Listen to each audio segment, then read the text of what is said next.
Hello, everyone.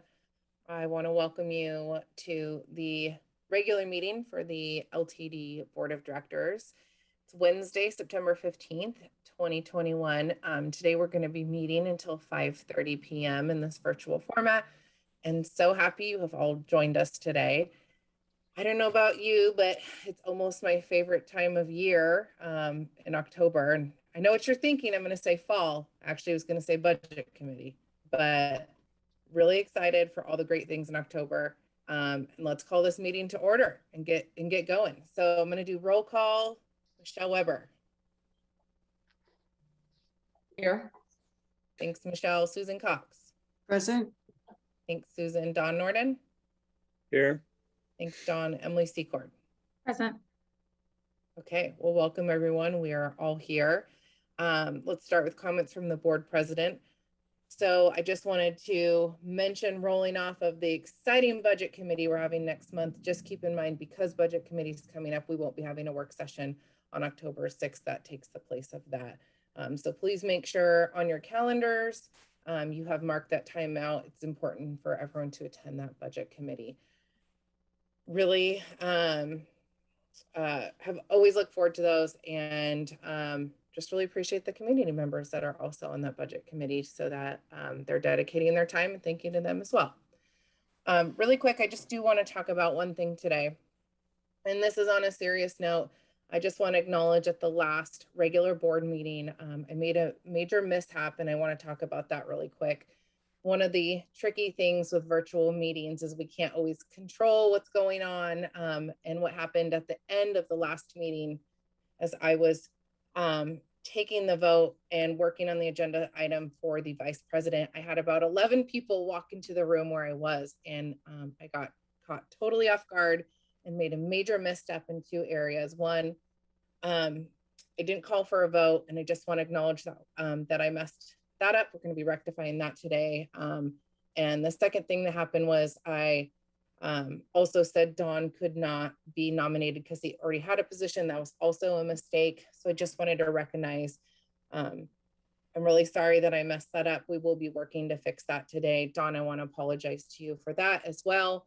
And I had the chance to reread our bylaws after that meeting to also remind myself, because sometimes I end up forgetting or messing up things. And so I'm going to always take those opportunities to learn, and please accept my apology to those who I made the mistake of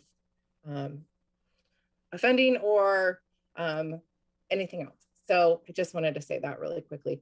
And then that's pretty much it. Once again, meeting goes till 5:30 today. We will be doing a hard stop at 5:30 out of respect for everybody's time. And I wanted to turn it over to Mark for comments from the interim general manager. Yeah. Thanks, Caitlin. So there's a couple things. One is I just heard right before this meeting that the Senate confirmation hearings for new board members will not happen on September 22nd. They've been pushed off until November. So it's a fairly common occurrence when it comes to the Senate confirmation hearings.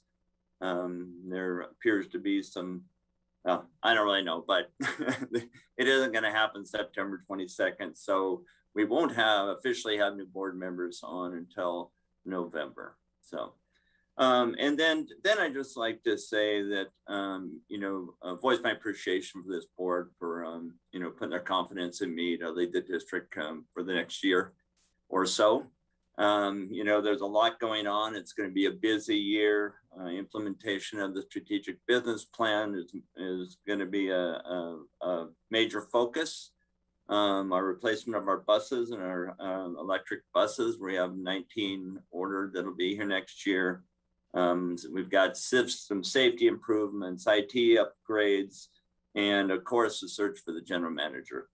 And so it's going to be a very busy year, exciting year, a lot of really good stuff going on. And I just, again, appreciate your confidence in me and appreciate your support of me and staff. So with that, I'll turn it back over to you, Caitlin.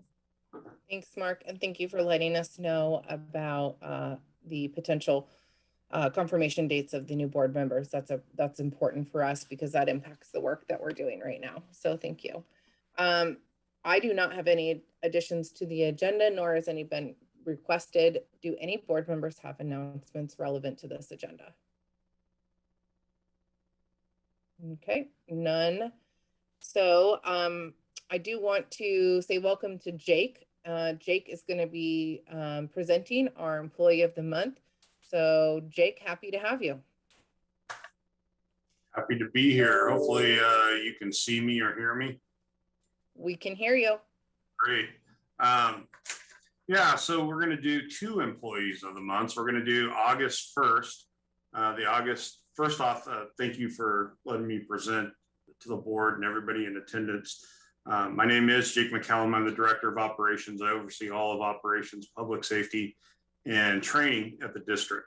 The first Employee of the Month for August was Transit Operations Supervisor Sean Bradley. He was selected to receive the August Employee of the Month. Sean was hired as a bus operator in January of 1998, and then was promoted to Transit Operations Supervisor in 2004. During that time, he has received 5 Safe Driving Awards, 5 Monthly Value Awards, and was nominated as Employee of the Month in June of 2001. Sean is receiving the nomination for Employee of the Month due to his actions of assisting a passenger in a mobility device. The customer's power chair lost power and was no longer functional. The chair ran out of power while on the bus at Springfield Station. So Sean took the bus out of service and actually drove the bus to the customer's residence since she didn't have anyone to assist her. After arriving at the customer's home, Sean took it upon himself to physically push the customer's power chair to her place of residence, which I think he told me he was out of breath. So I think it was quite a while that he had to push this chair. And the power chairs are very heavy too, if you don't know, when they run out of their juice. It's not an easy task. I think Sean and I actually did this same thing many years ago, and it was in snow and ice, and it's not an easy feat, especially by yourself. Anyway, it's a true example of going above and beyond, the call of duty to provide the highest level of customer service. Sean has been, an LTD employee for 23 years, and he's always had this level of customer service. He knows what we do and why we do it. And the roots of the foundation of our team in operations and the district is customer service. And that extends to our supervisors, who all currently have at one time or another been a bus operator. That's where we hire most of our supervisors. So congratulations to Sean and his outstanding effort day in, day out. And again, this is a testament to what we do day in and day out. So it's good to recognize one of the supervisors for their hard work. The next Employee of the Month for September is bus operator Rick Levine. Rick was recently hired, and unfortunately he had to go through when we cut back bus operators due to COVID and everything. He was laid off, but we were able to bring him back, and he's back on board. We really appreciate that. Rick was selected for the September Employee of the Month for his actions involving a person that he witnessed on his meal break at Eugene Station. He noticed that, the look of this person, some people might classify them as quote unquote homeless. And he just happened to see that a lot of people are walking by this individual and that they may need help. They may be in distress. And he felt like people were just ignoring him because of his social status. So he took it upon himself to check on this person and actually ended up performing CPR because the person was in distress and did need help. So Rick continued to do that until professionals arrived. We called 911, we got professionals there. And I did hear that this guy ended up okay. And then Rick being the way Rick is, just calmly walked back to the lunchroom and took his break like nothing happened. So, you know, we've had a lot of those things happen. And again, it's just our commitment to the community, and it's what we do. You know, it's why bus operators become bus operators, because they want to serve the community and they step up in different ways other than just driving the bus. So congratulations to Rick.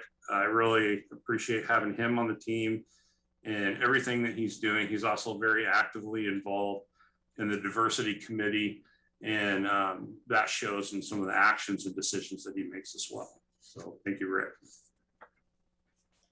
Thank you for sharing those stories, Jake. And Sean and Rick, huge round of applause for you. That's so awesome. And we appreciate you caring about the writers and just going above and beyond and seeing the human side of being able to help others. And of course, also for your long dedication and the different aspects that you're serving LTD. So awesome. We're so happy to have you as part of the LTD team. And thank you so much. And thank you for sharing that, Jake. That was really great. Absolutely. Okay. Thank you. Awesome. Okay, so let's move on to our next agenda item. It's audience participation, and I will turn it over to Camille. Thank you, Caitlin. I will go ahead and read through the instructions for anyone who is unaware on how to provide public testimony. To indicate that you would like to provide public testimony, please use the raise your hand button.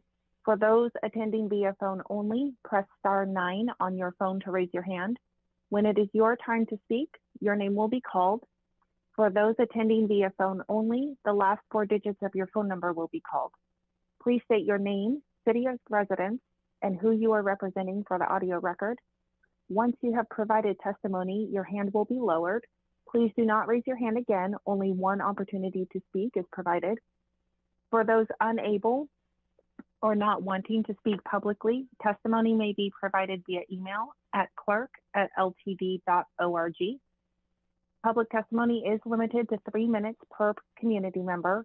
A timer will be displayed on the screen and will beep when the 3 minutes is up. And I am not showing anyone indicating they would like to speak, Caitlin. Caitlin, you're on mute. Okay. Thank you so much for that, Camille. And we will keep rolling then, since there's no public comment today.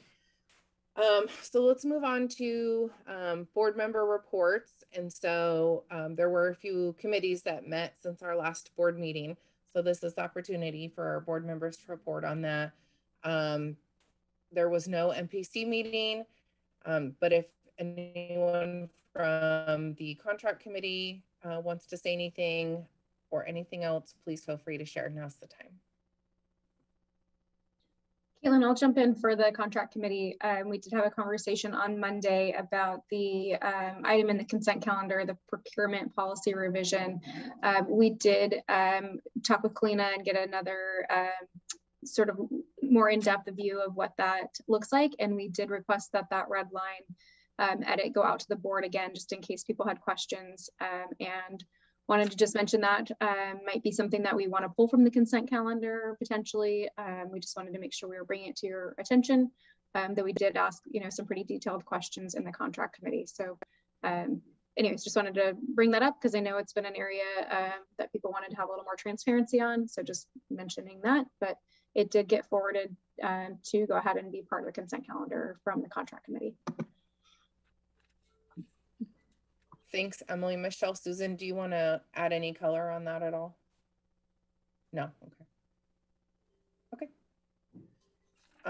Don, anything else that you wanted to add? Yeah, well, the thing that the Lane Act voted on during this last meeting was for the Federal Lands Access Program, which funds some, they call it the flap money. It's money that comes from the federal government that provides access to rural properties. And one of them was the Delta Road Bridge replacement that was out on the McKenzie. It's one of these, there's a single bridge and there's a multi-use path. So it made it safer for everyone using that. And this is, part of their rebuilding effort. Although that program was in the works for some time, it just finally got approved. There was also the King Bridge replacement that was out on Territorial, and there was a long Fern Ridge access program that was a multi-use path that helped for pedestrian and bicycle access and recreational access around Fern Ridge and between Bonita and I think Notai was in there too. So those are the things we voted on. And we had reports from ODOT about their refocusing, and they really seem to be taking a more, or listening to the requests from all over the state, is that it'd be a little more, less road centered and more multi-use and other active transportation, other things. Although most of their budget still goes to fixing the bridges and the roads and stuff. Anyway, that's the report from the Lane Act, Lane Area Commission on Transportation. Perfect. Thank you, Don. I guess the last thing I'll mention is that Michelle and I attended the ad hoc GM evaluation committee, and essentially what we went over then we're going to be covering today later in the agenda. So you will be briefed on all of that. Okay, anyone else? Okay. Great. So let's move on to the consent calendar. And then Emily, you had mentioned potentially pulling an item. Can you clarify that? Was that a formal motion, or were there other folks who wanted to chime in on that? Sorry, let me just add clarity. I just mentioned that was an option because in the past it's been a little bit of an area where we wanted just to have a little bit more opportunity to review things in detail. The major changes on that, and Michelle and Susan, whoever else would like to chime in, please feel free to do so. But essentially we're just moving the delegated authority amounts to a higher threshold to be better in alignment with federal and state regulations. I think we've kept ours a little bit lower since I think 2018. So it's been quite some time that we haven't made that transition over to the higher amount. There was some comments, and myself included, feeling like maybe there's a reason to delay this till we have we move from an interim GM to an official permanent GM, or until we have additional board members, I think was the other feedback. So there's no rush on this. There's nothing wrong with the policy as it stands. It would just simply be a streamlining efficiency factor. And so I just wanted to make sure that we kind of give that clarity around this policy and didn't just lump it into the consent calendar without acknowledging it one way or the other, right? So it's either staying in the consent calendar and it's no problem, or excuse me, consent agenda or not. So I don't have a personal preference. I just wanted to make sure that we were giving people full opportunity to weigh in. That sounds great. Does anyone else want to weigh in at this point?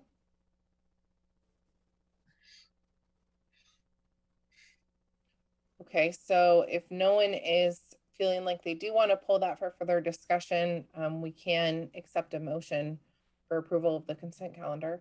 And I do want to note that Emily had pointed out that on one page, Dawn's name was twice, and it should have been my name, but that's, we're all good there. I guess, Caitlin, I have a question about another item on the consent calendar. One of them is the updated strategic planning committee bylaws. I didn't see anything like a major concern, but because we've talked about some bylaw revisions at the board level, I just wondered if the two of those should be handled together or separately, or if this is even an appropriate time to bring that up. That's a really good question, Emily. The change for that was going to quarterly. So those meetings were monthly, and that's the only change that we made at this time, was literally just changing the reoccurrence of the meetings. Okay, perfect. I guess I was just thinking if we're talking about bylaws, maybe those all are part of the same conversation, but if we just throw it back on the consent calendar, if or when needed, that's fine with me. Yeah, no, that's a great question. Thanks for bringing that up. Any other questions? So if there's nothing more, I move the adoption of LTD resolution number 2021-09-15-042, Resolved that the consent calendar for September 15th, 2021 is approved as presented or amended. Thanks, Dawn. Is there a second? Second that. Thanks, Michelle. Let's do a roll call vote. Susan Cox?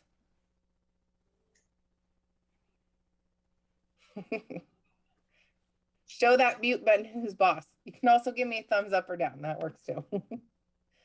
Okay. Michelle Weber? Yes. Okay, Emily Secord Yes. and Don Norden. Yes. Okay, I also vote aye, so that passes unanimously. Thank you, everybody. Let's move on to our next agenda item. This is the auditor's presentation, the audit plan, which was spectacularly well done. Reading that in the packet. Christina, we're so happy to hear from you today. Thank you and welcome. Good evening. I just wanted to give a little context. At the end of each fiscal year, an external audit is performed, and the purpose of these audits is to give the board, grantors, and the public confidence that there is an independent oversight of the district's financial reporting and internal controls. And the auditors present their audit plan in the fall, which is around now, and then complete their audit in December. They return to present the results of that audit in January or February. And our external auditors are from the accounting firm Moss Adams, and 2 members from their team, Ashley Austin, who is the engagement partner, and Kelly Jones, who is the senior manager, are here tonight to present their audit plan for our fiscal year that ended on June 30, 2021. Okay, thank you so much, Christina, and thank you to the board for allowing some space on your agenda this afternoon. We'll go ahead and just share my screen if I can. Have a little presentation. Maybe a thumbs up if you can see it. Great. Okay, so in person, this would normally be pretty engaging. You could stop and ask us questions at any time. I'll try to keep my eye on the chat, or if you just want to unmute yourself and ask questions, that'd be great.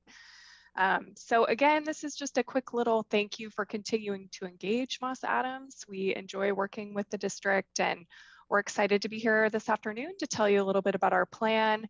And again, this is just kind of the start of a conversation that we're, required to have with you as those charged with governance. But also, we welcome your input into our audit plan.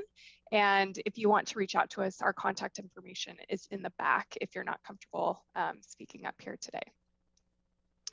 So here's your team.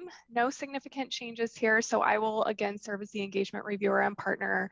That means that I sign my name on your reports. That's the only thing that Moss Adams owns, but saying that your financial statements are hopefully materially correct in all material respects in accordance with generally accepted accounting principles. That's my job, is to sign your report and also make sure that all of our documentation aligns with our professional standards and everything meets generally accepted accounting principles. Olga Darlington is a partner in our Everett location, and she serves as the concurring reviewer, and she's a partner. The concur is really someone that takes the financial statements in our file and basically reads them cold. So she doesn't have any connection to you as a district. She doesn't have any connection to Christina or Pam or anyone, within management. So she really has an unbiased opinion, making sure that all those financial statement notes meet specific requirements, bells and whistles of GAAP, and that our file does the same. She's responsible to ask us, hard questions and make sure that we've got all our documentation done appropriately. And then Kelly Jones is a senior manager, and she's joining me this afternoon. She's responsible for performing some delegated review and then also managing kind of the whole engagement and making sure that everything moves smoothly throughout the process. So we're here this afternoon to talk to you about our required communications, our responsibility under US generally accepted auditing standards, and then the plan, scope, and timing of our audit procedures. As Christina mentioned, we'll be back in later in the year or potentially in January of 2022 to talk about all the other items that are included on this slide. Any significant audit findings, any changes in accounting practices or policies, any difficulties that were encountered. But please rest assured that as part of our audit procedures, we do like to connect with at least one person on the board. Typically, it's been the president. And we like to ask, those hard questions. And we also like to have that one-on-one conversation. In the case that there are issues or concerns, we like to bring those up ahead of time. So hopefully that meeting will not be with any surprises. We don't aim for that by any means. So our responsibility under our professional standards is, as I mentioned, just assess those financial statements that are prepared by management if they're materially correct. And in order to do that, we perform our audit in accordance with generally accepted auditing standards and government auditing standards because you receive and spend those federal funds. We design the audit to obtain reasonable, not absolute assurance. So we don't audit every transaction or every dollar. We do set a materiality threshold, and we'll talk about that in just a few slides. We also consider internal controls, but we don't actually issue an opinion on internal controls. We use that understanding that we gain by looking at your controls to really drive our audit procedures and drive how much testing we do. And then we are responsible for communicating any findings that we identified that are relevant to your responsibilities in overseeing the financial reporting process and then also administering those federal awards. So we have a slew of deliverables that we sign our name on, Moss Adams does. First is that report of independent auditors on the basic financial statements. So that's basically the report at the beginning of your financial statements saying whether or not you received an unmodified opinion. Then we also issue the next two bullets are related to those federal funds that the district receives and spends. The first is really a report on internal control over financial reporting and documenting whether there are any findings there. The second is specific to the major program or programs that we audit. Typically, it's been the Federal Transit Cluster, Transit Services Cluster, those types of programs that we audit for the district. We issue a specific opinion on those compliance requirements, whether there are any findings, compliance findings, or otherwise. The fourth item on that bullet is the schedule of findings and question costs. That's again related to the federal funds audit.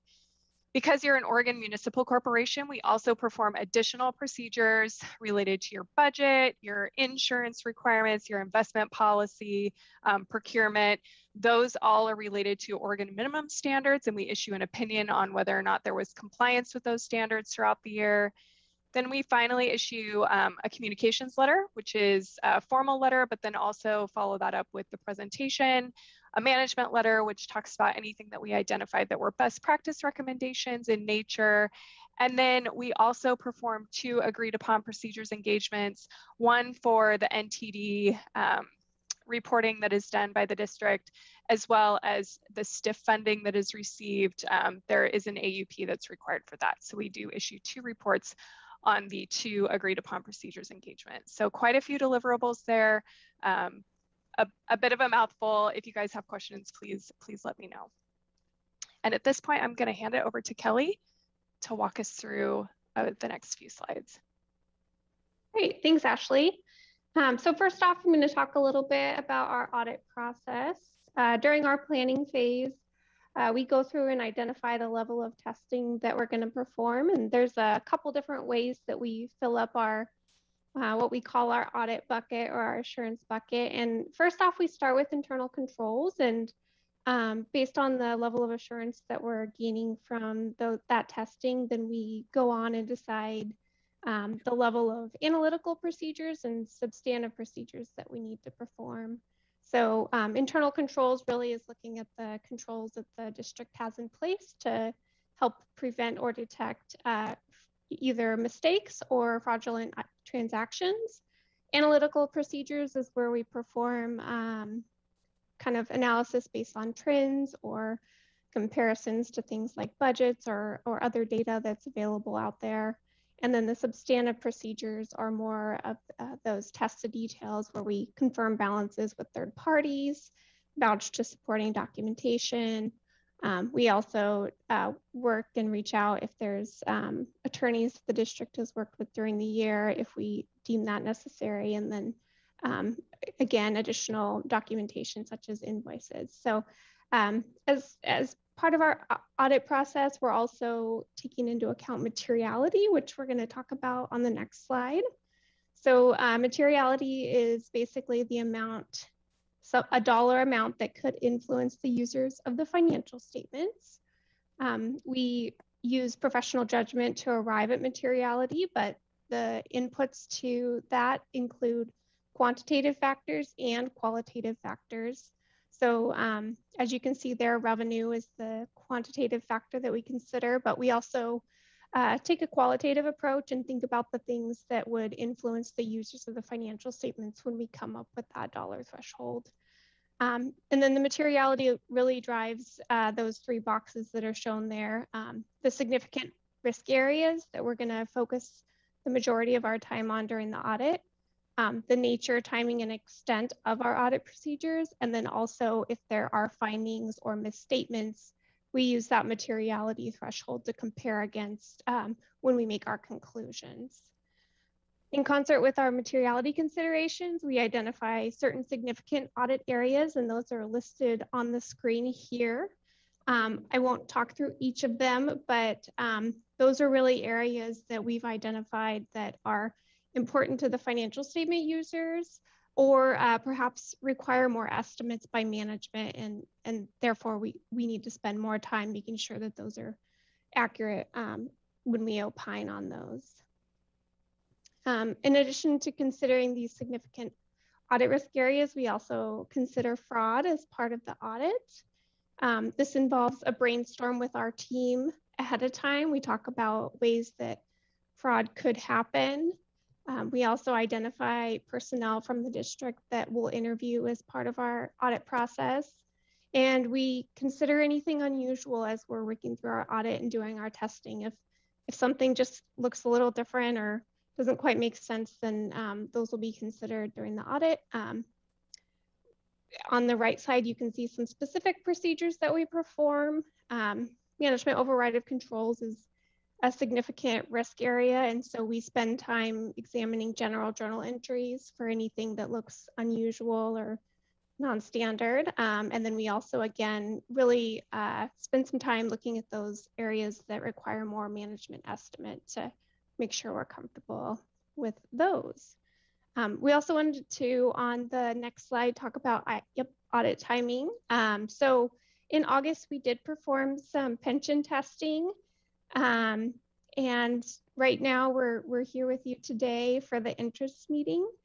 We have our audit procedures scheduled to occur in October and November. So we'll do some interim audit procedures in October, and then in November, we'll do the final field work. We also have 2 AUPs that Ashley mentioned previously. The NTD AUP will occur in October, and then the STIF AUP is scheduled for December. In December, we'll wrap up the draft financial statements and auditor reports. We'll talk to management as we finalize those, and then tentatively plan to present the audit results to the board in January. And then Ashley's going to take us through the rest of the slides. Okay, thank you, Kelly. So not going to spend a ton of time on these next 2 slides. I think before I even dive in, the GASB, it doesn't really ever tend to sleep. There's constantly standards being issued. This year, there's going to be a couple of standards that are applicable to the district. The first is that first one on the slide, GASB 84. This is really related to fiduciary activities. So if the district holds money on behalf of someone else, so think of your pensions that you hold, that you report separately in your financial statements. Anything else that is of that nature would be something that would need to be reported. Based on our discussions with management, no significant impact is expected as a result of this standard.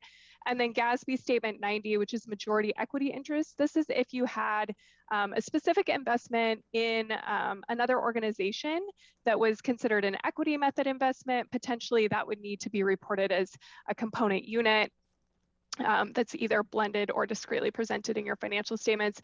Again, as we've talked to management about these specific standards, no significant impact is expected, although it's always, based on our audit procedures and what we find during the audit, but we're not expecting any significant impact. The other one that I wanted to touch on here is leases, GASB 87. It's a significant standard for the governmental entity government industry, and it will impact the district's financial statements. So anything that you have that you either lease for more than 12 months or that you are a lessor or a lessee will then be brought onto the statement of net position as a right to use asset and a corresponding liability if you're the lessor or the lessee, excuse me. So that is effective for June 30, 2022. Of course, we're here to help management prep and adopt that standard on a go-forward basis. And we have some additional software that management could elect to use through Moss Adams called Lease Crunch that would help also implement this standard. Also, just wanted to share that we do have quite a few resources, including a slew of webinars that we do just specific to governmental entities, and that's been ongoing throughout the pandemic, including a recent one that was done on fraud presented by myself and then another colleague of mine. There's also reports and guides and articles that we push out quite frequently on our website. So if you haven't been there and you're interested, please navigate to that. And then this is our contact information. As I mentioned, this is just the start of a conversation. This is something that if you have some concerns or have input into what you'd like us to look at, then please feel free to contact us at any time.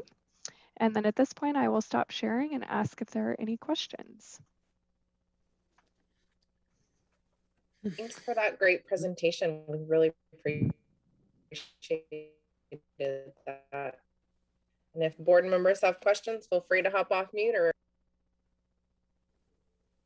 No.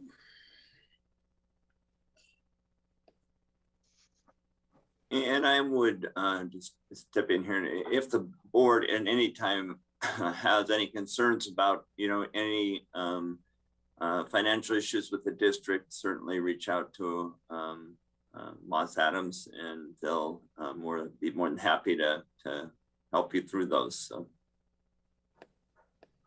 Thanks. I was just going to say quickly, thank you. It sounds like from what we're hearing that things are going really smoothly and that we're not anticipating any concerns coming up from this. So I'm excited to be in that position. So thanks to everybody in the financial department's hard work, and thanks for the ongoing audit work. Thank you, Emily. Of course, this is the beginning. We haven't looked at anything yet, so to be determined, but. Well, yeah, sorry, I should clarify that. It sounds like it's going to be going smoothly based on, all the work that we've done historically speaking. So.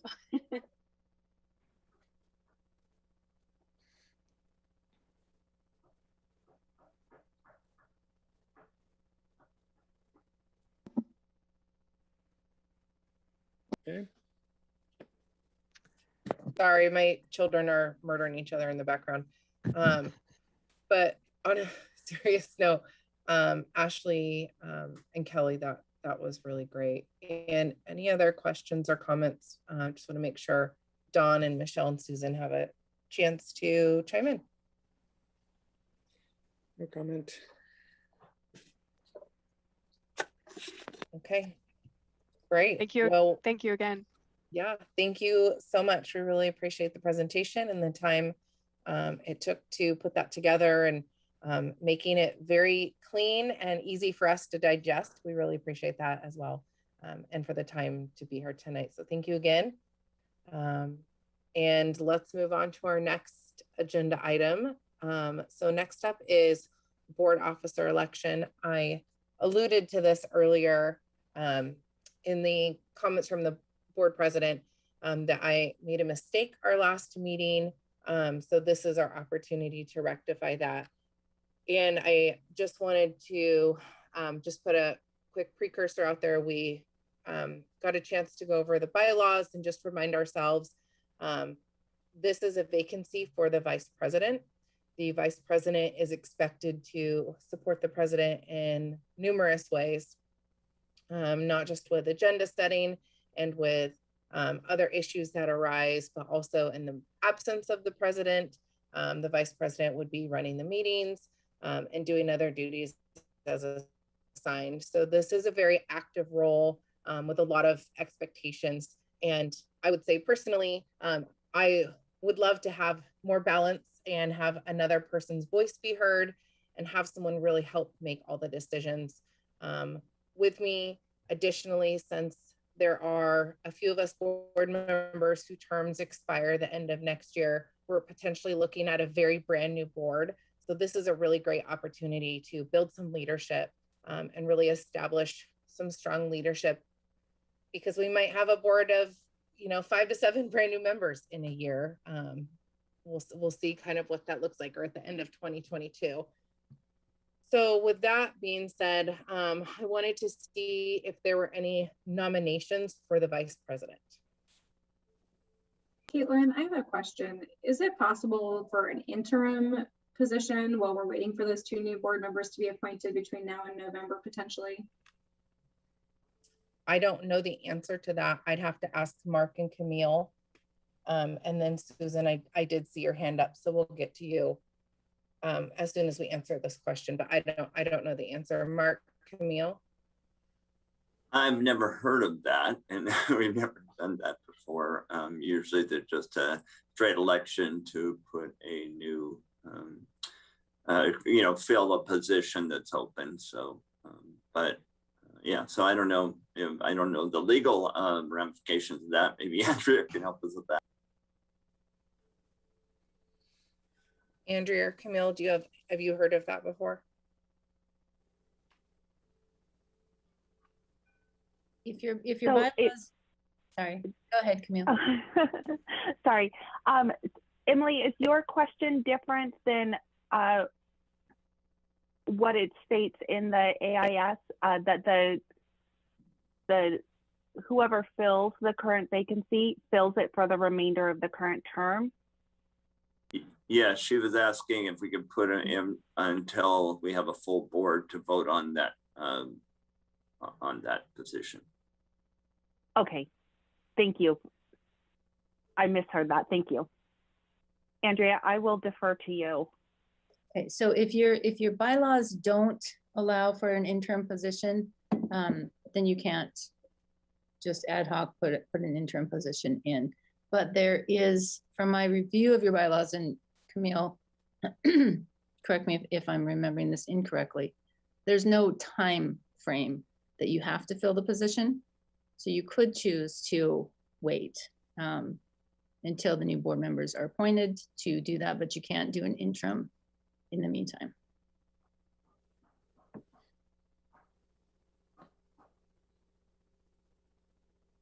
Emily, feel free to add to that, or, oh, this is my internet connection's unstable. Can you guys hear me? Thumbs up if you can hear me. Yeah, sorry. I just wanted to, thank you for answering that, Andrea, because it wasn't clear if we could do an interim, because I was thinking. Oh, okay, I see your thumb up. I would just say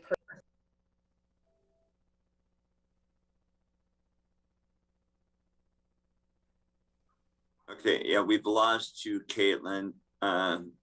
Let's She's muted. Yeah, but yeah. okay, can you hear me now? Am I back? Yes. Right. Okay, I was just replying to Emily, but Emily, I do want to hear what you had to say. I just wanted to say I would appreciate the help. I don't want to wait. Yeah, I think that is absolutely fair, Caitlin. I don't think you should have to wait. I just was going to throw my hat in the ring for a short-term position if that helps sort of move things forward in a way that everybody was agreeable to. Thank you. Okay, any more questions before we move on to nominations?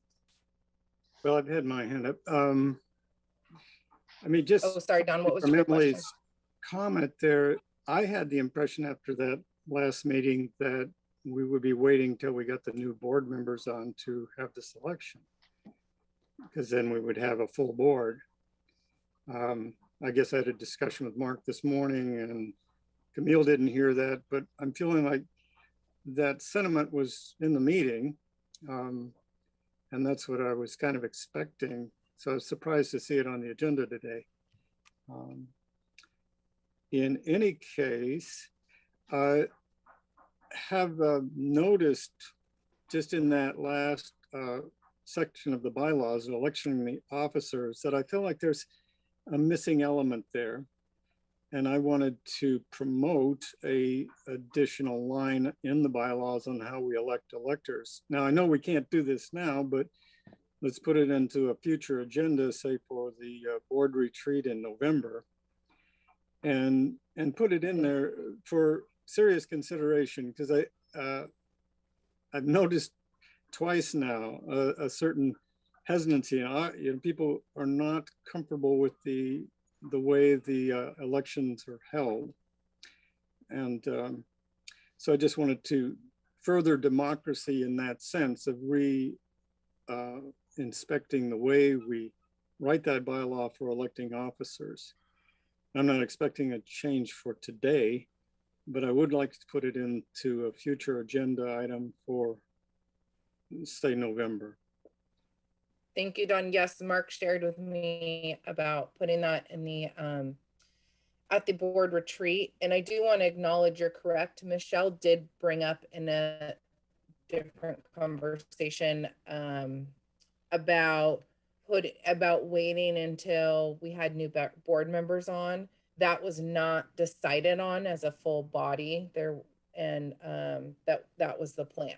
And so she did bring it up. You're right, there was some discussion, and it was not we decided as a board not to move forward with that. Well, it was an executive. But I do want to acknowledge that was a conversation. We couldn't have voted in the agenda at that meeting because we're not allowed to add new items to an executive committee meeting. Anyway. Michelle, Susan and Michelle, feel free to hop in since you remember it as well. I certainly, Caitlin, am sympathetic to your wanting help. I know that your job is a big one and you want someone to be able to be right there with you. I continue to feel, as we talked about in the executive meeting, that since we are going to have 2 new members now, obviously we thought it was going to be in September, but at any rate, it's still coming soon. And Emily saying, shouldn't speak on behalf of Emily, but if you were prepared to be interim VP as secretary, perhaps some of those responsibilities could be taken on. My preference is that we would wait.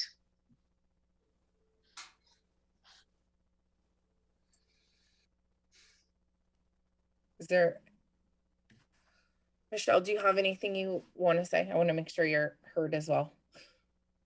I think that as a unit, we need to be in agreement as to how we proceed. I know the overwhelming job that comes with being a chair of a board. It's a heavy commitment, and it's one of those things that I know you really could use some support. So whatever we decide today, with the assistance of Andrea guiding us as far as what we can and can't do,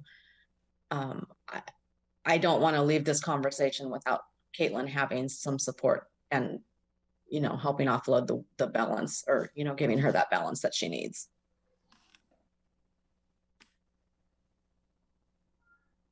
Andrea, Mark, do you have any thing you want to weigh in on this conversation? Yeah, so Susan's suggestion that some of the tasks that a VP would take can be delegated by you, the president, to your secretary is certainly a valid suggestion and something that you can do. So if Emily was up for that, and I'm not nominating her to do that if she's not, that is a possibility. It's also a possibility to vote today to hold off on the elections until the new board members are on those, or to proceed with the elections. I would just like to add one thing, having experienced this in my own process to becoming a member of this board, that can continue to get kicked down the road. It's, this is at the mercy of a lot of other priorities, competing priorities for our legislators. So it's not necessarily a one and done. September has now been pushed to November. November can be pushed into January. You know, so just keep that in mind as we're having this conversation, that Emily's temporary commitment might not be quite as temporary as she thinks it is.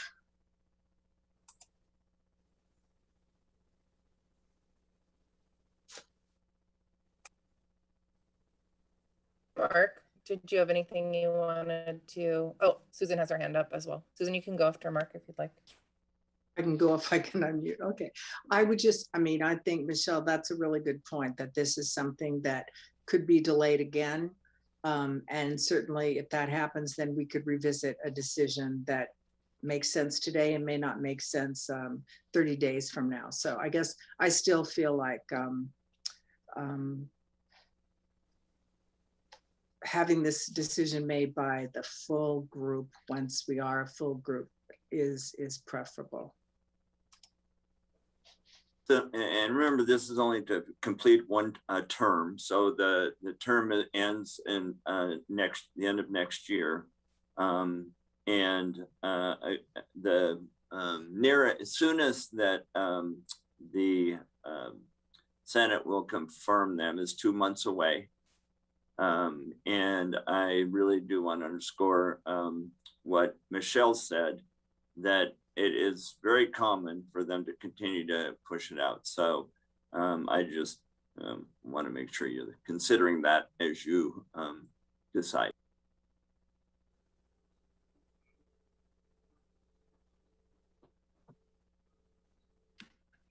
Can I get some feedback? Can you guys hear me okay? Yeah, Don has his hand up. Okay. I'd love to also hear your feedback on my thoughts around using this as an opportunity to build up future leadership, knowing that Dawn's term ends end of next year. Mine does, and I have alternate plans. I'm not going to speak for Emily because I'm not sure what her plans are. She's going to do a second term, but you know, really viewing this as a chance to enhance someone's engagement in LTD and build them up as a leader. What are your thoughts there, knowing that Michelle and Susan specifically will be continuing for quite a while? Are you asking me? I'm asking the group, everybody.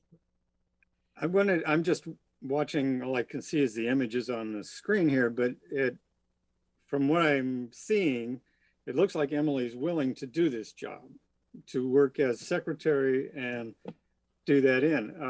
I mean, that seems like that answers your need for support during this particular time. And then we can still do a general election at the end of December or beginning of January, when we would change officers anyway. We'd have 2 new officers in, and they could be elected or involved in the election. I don't believe we're doing that until December 2022, Dawn. Is that right, Camille? That's correct. Okay. So I don't know if this is permitted based on our bylaws, because I thought the interim, since it wasn't spelled out specifically, might be a good solution. I'm going to throw this out as an alternative option. Is there an opportunity for me to serve as the vice president and or delegate some responsibility to me, Caitlin, to assist you? And then when we have a full board, step down essentially and let a new election take place so that we do have that transfer of leadership opportunity that you're talking about, Caitlin, because I do think that's valuable.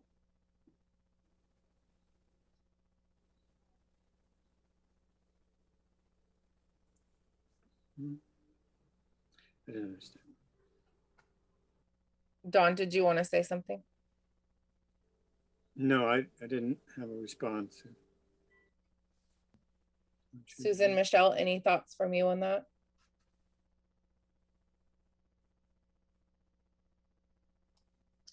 Emily, are you saying you'd be up for extended or expanded responsibility as secretary?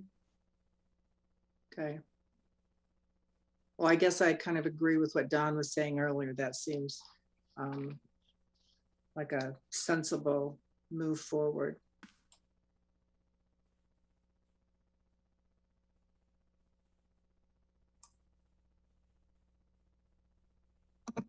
So should we look for a nomination or should we look for a motion to postpone the election? What's the pathway forward here?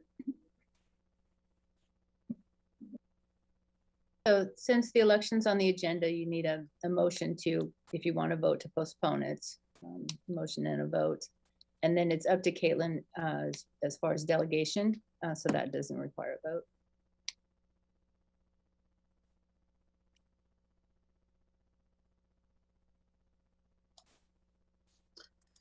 Sorry, I'm trying to resolve my internet issues.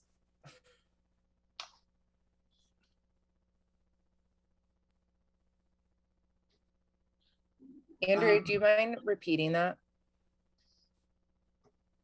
Yeah, so the question was, do we need a motion and a vote for to postpone the elections? And because it is on the agenda that we were going to hold an election today, excuse me, then there does need to be a motion and a vote to postpone those.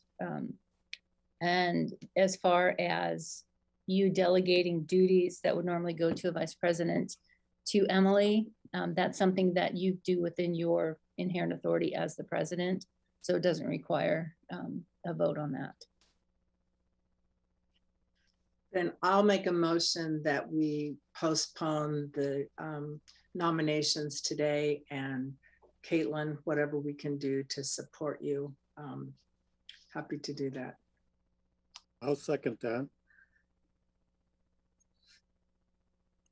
Okay, so I guess we do a roll call vote. Let's start with Dawn. Aye. And Emily. Aye. Michelle. Aye. And Susan. Aye. I gotta say I'm struggling with this one a little bit, so I'm actually gonna vote nay.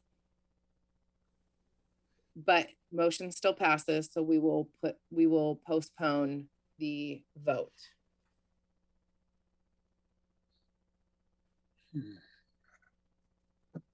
And Caitlin, I hope you don't think this is, I think in a way this is offering you more support, not less. So I hope that you're not, I guess, misinterpreting what the intention is of getting more folks on board to help you and then also develop that next leadership pathway. So hopefully that's the way that it came across. I don't know.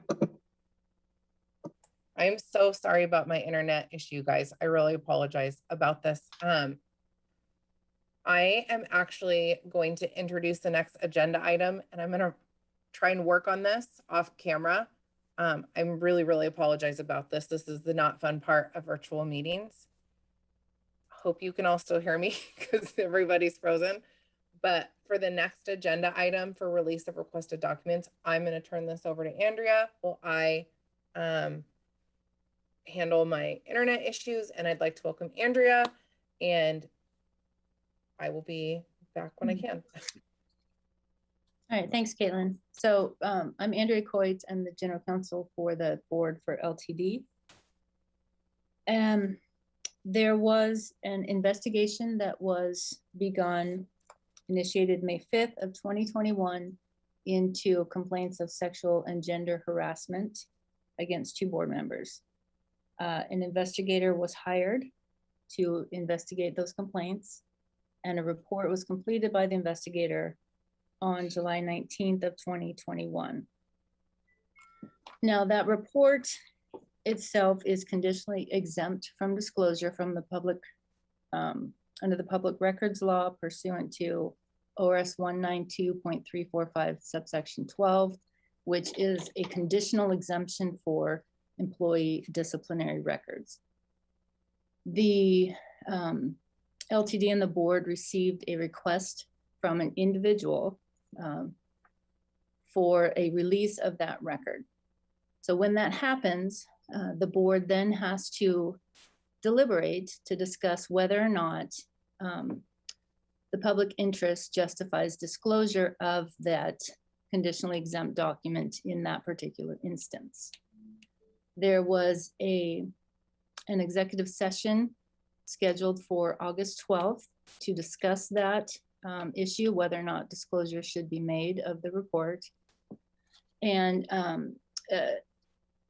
a clerical error was made in the notice that listed the wrong authority for executive session. So we had to cancel that. So we can't go forward with executive session without giving the proper notice. So that executive session was rescheduled for August 23rd. And the board met and they discussed whether or not the public interest required disclosure of this report in this instance. And this instance being the individual requesting the report. Since that time, the media has submitted a public records request for that report. Releasing it to the media is different than releasing it to a particular person. It means there will be full disclosure of the report to everyone. So it's a little different. It's a little different considerations than what was discussed by the board in executive session. So what there will be a vote on today is whether the report will be completely released in unreductive form to the media. If there needs to be discussion on whether that's different than the original discussion where it was being released to one person, then we should do that now. The board should do that before a vote. If not, then you can move forward with your vote. Any questions for me on the process or what we're doing here?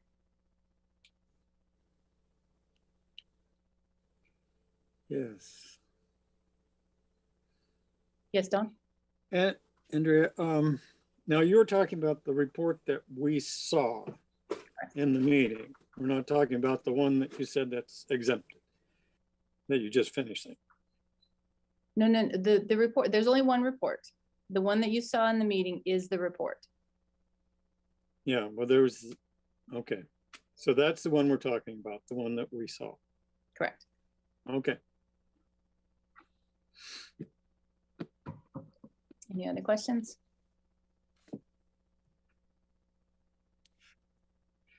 Well, Susan? When was the media request made? Is that recent? It came in to me yesterday. So Oh, so very recent, yeah, okay. very recent. So how does that change the decision that we need to make today? I'm sorry, I like clarification. I know it is. In effect, it's probably not a big distinction, but technically the difference is when an individual requests the report, all you're looking at is whether or not the public interest requires disclosure to that person. So you're looking at that person's interest. Now that the media has requested it, we're looking at the public as a whole. So it would, if you thought the public interest required disclosure to an individual, then there would probably be an even greater need for disclosure to the public as a whole. So it just broadens the impact of what your decision is here today. Otherwise, we would have sent it just to that person. Today, we would be producing it to the media.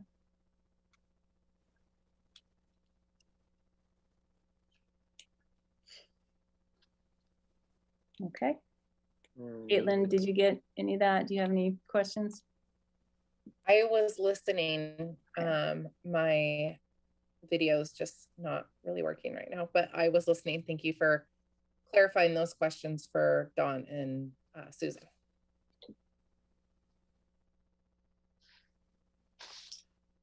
Is there more discussion, or are we going to be taking a vote? so do we have a resolution number? I don't think so. I don't think there's any materials provided for this. And I have a quick question, Don, before you make a motion potentially. Do we have to be careful about how we're discussing this report right now? I think that's why maybe we're reluctant to say anything, because I don't know how much we can say. Does that make sense, Andrea? It does, and you're correct.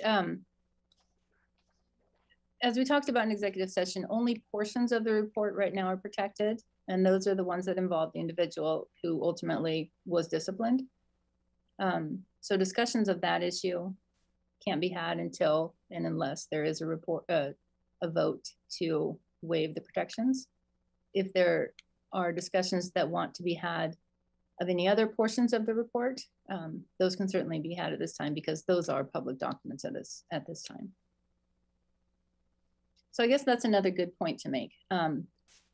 if the vote today was not to waive the protections over the protected information, because we have a media request for the document, the report itself would still go out, just with the redactions being made of the protected information. So that the information involving the person who received discipline would be redacted, and the remainder of the report would be released. If you vote to release the entire report, then the entire report goes out without redaction. Does that make it even more confusing? Yeah, And then make it more confusing. the request from the individual remains the same.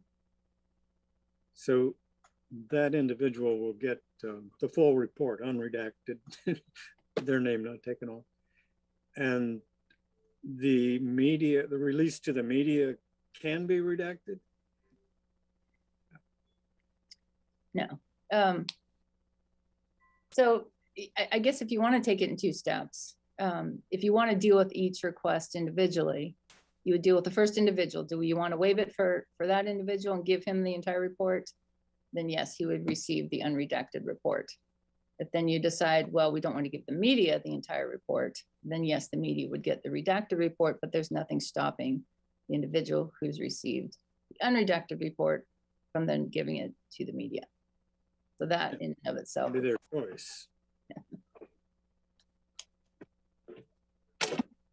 Thank you. That was helpful, Don. Good question, because that clarified sort of how that process would work and what you meant by the impact and the scope of our decision.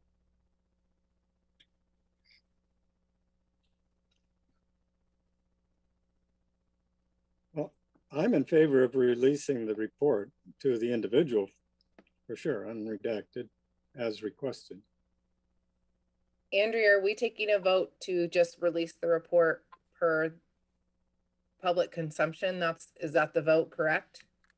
Well, if the board wants to make two different decisions, you can take each request in order.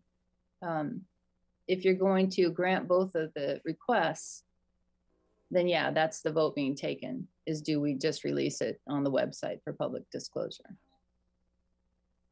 I think that was what we had talked about, but I want to make sure I'm not saying the incorrect thing right now, because now it sounds like we're talking about something else. So It almost does sound like. The discussion that was had at executive session about why you should, why you shouldn't, what the pros and cons were, that is all still completely applicable. It's just now whether it gets published on the website today, or if you release it to the individual and then it gets published in the paper tomorrow. But so Andrew, if it is published on the website today, the person making the request could certainly see it today, correct? Oh, yes. And if you vote to release it to that person today, I will send it to his attorney as soon as we're done here. Okay, I guess. I think the media request certainly is a new wrinkle, but I am in favor of transparency. And I think that's one of the things that we have a responsibility for, actually. And if the media has made a request, I believe we should honor that. I'm with Susan on this one. I think that, and probably the rest of the board, I know, I think we had a lot more clear discussion in the executive session about the individual request. And I think I'm comfortable releasing it to that person. And I think that really for public transparency, I believe we were probably on the pathway of releasing it publicly anyway. So I don't know that this media request makes a significant difference. But maybe it's easier to separate it into two just for clarity's sake. I don't have a strong preference.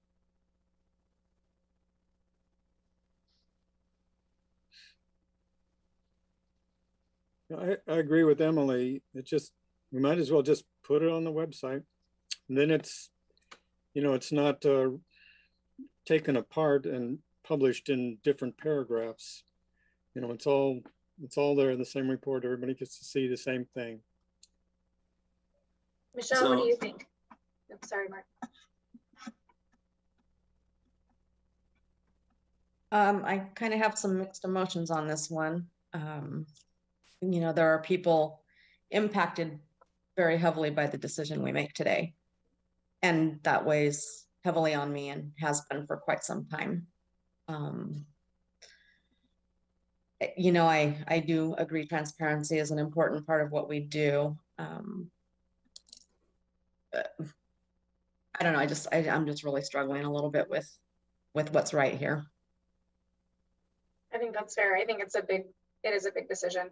I guess for the sake of transparency, I'll just share why I think it's important to share it with the public, because I think the information in that report is better to share than to keep it private, because I don't think there's anything in there that does bring into question anybody's integrity. So I hope that's okay for me to say that. I think in particular because the individual that made the request, I believe, is the person that would be most impacted in a negative way. However, since that person is making the request, I feel much more comfortable with that. I mean, I agree with you, Michelle, that we need to be really sensitive, but since that has been, their position, that I feel pretty comfortable with this. I agree to the extent that one person asked for that report to be released. But, there was more than one person impacted by this decision. So, whatever decision we make today, I just want it known that I'm really struggling with what's right here, because people are impacted. And, I just want to be mindful of that. I think I agree with all of that, Michelle, but I also feel like because this investigation was about sexual harassment and gender equity, I'm not getting that word properly, but I think that as a board, we have a responsibility to make sure that certainly the employees of LTD and the public know that that is something we took very seriously, that we wanted to make sure that there was an investigation, that it was done properly, and that we are sharing that with the public, because if there was, I just think that because it is sexual harassment in particular, I think we really have a responsibility to let people know that we took it seriously, there was a process, and we have completed it, and this is the result. I appreciate that extra commentary. I don't disagree that we need to, put that out there, and I do it, our LTD employees and everybody involved in this. I just really, I just have a heavy heart about it in a lot of ways. And I just hope that we all can take this forward with us and learn from it. And, just have better relationships and respect and all of the different things that need to be incorporated into being board members, and how, we're interacting with everybody, right? With our LTD staff, with our community members, with, there's a lesson to be learned here. So, with all of that said, I'm in favor of releasing it. Just know that I'm doing it with a bit of a heavy heart. And I'll take a vote in just a second. I just wanted to clarify one thing really quick. Susan, the word you were looking for was discrimination. So the complaints were gender discrimination, Right. and there was no complaints of sexual harassment. So I just wanted to make that clear to everyone. It was purely gender discrimination. Right. And I do agree about the. Well, I know, Don, just a second. Susan, I want to agree also about your point about transparency and about the fact that one of the folks who requested it is someone that's going to be impacted by that. I think that was a really great point that you made. Don, go ahead. Well, I just wanted to get that clarification because we saw this report and that was taken away. And Susan mentioned sexual harassment, and I remember gender discrimination. And so that I'm glad we have a clarification on that. I feel it means something different, especially when this offense or whatever allegation was done on Zoom. I don't know. Somebody can be offended on Zoom and respond to this way, but I feel like, you know, a couple of colleagues have been besmirched here, and maybe, well, the investigation was done and supposedly done under the right auspices, but then we lost our general counsel, and so it got very muddy there. And so I'm concerned that, you know, our colleagues, our former colleagues, weren't unduly stressed by this. I mean, obviously there was something, but it's not clear to me exactly why this whole thing happened. I mean, one of the, Andrea, I guess I was a bit confused earlier when you said that one of the, someone was disciplined because of this. And I don't really remember that from the report. So I guess that did confuse me a bit. And I think this was discussed in executive session by Caitlin. She had a little more information on that because Don's right, I wasn't general counsel at the time. Caitlin, do you want to take that so I don't misremember and misspeak? Yeah, someone was disciplined as a result of this investigation. Is that the question? Yeah. Yeah. Well, removed their position. Yeah, there was no discipline that happened as a result of this investigation. That did not happen. Yeah, I guess that was the clarity. I just wanted to make sure I was remembering things properly. Is there any more questions or discussions? We need to move on with our agenda, but I want to make sure if you have one last thing to say, please feel free to do so before we take a vote. Okay, thanks for everyone's input on that, and good discussion back and forth. So we'll be taking a vote. Please vote yes or no to release the report for public discretion. And let's start with Emily. Aye. Okay, thank you, Emily. And Michelle Weber. Aye. Thank you, Michelle. And Susan Cox. Excuse me, is it the unredacted report? I just want to be certain. Yes. It is. Okay, yes, but And Don Norden. Aye. And I also vote aye. So that is a unanimous, unanimously passes. So thanks everyone for that discussion and making tough decisions and really putting transparency first. Really appreciate everyone doing that. Okay, we are pretty far behind on our agenda, so we'll try and move through this next part a little quicker. I just wanted to draw everyone's attention to the board member committee assignments. I am looking for approval of this today. And as a reminder to the public, the vacancies in the committees allowed for folks to move around if they chose to do so. And I did hear back from a few folks. I gave folks about, I think it was about 6 weeks to give feedback and communicate if they wanted things switched. And thank you for those who stepped up and offered to do different roles or who expressed interest. So happy to have a discussion on any of the committee assignments. If there's no discussion, we can move into a motion, but please feel free to add to any comments you have.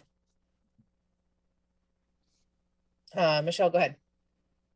I just have one question. Should we have the ad hoc GM committee on here as well? Does that need to be on here? Yeah. Camille, I think so. Camille, let me double check, but should that have been on there? Was that on there? I don't see it. No, so ad hoc committees are temporary. and so since that was intended to be a very short-term committee, I did not add it to the full list of committees, but I'm happy to do so if the board wishes. Okay, I'm just asking because the Ad Hoc Sustainability Committee is on here too. So does Ad Hoc need to be taken away from Sustainability Committee?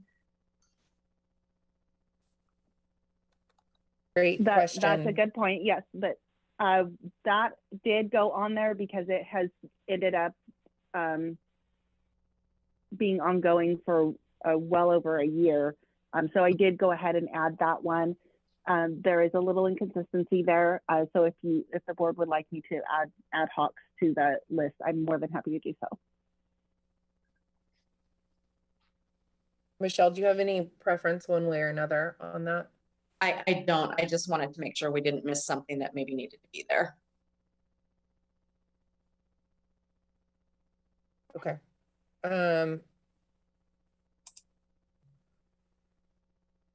Let me, Mark and Camille, so when would the ad hoc GM evaluation committee disband then?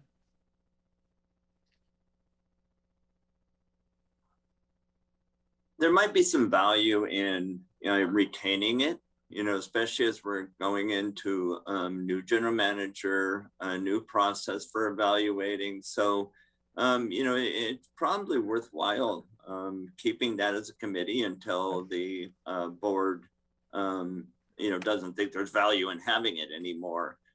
Because we used to have several committees, HR committees and whatnot, and that have been disbanded by the board for various reasons. And so if there's value that the board sees in retaining that, then, we can retain that.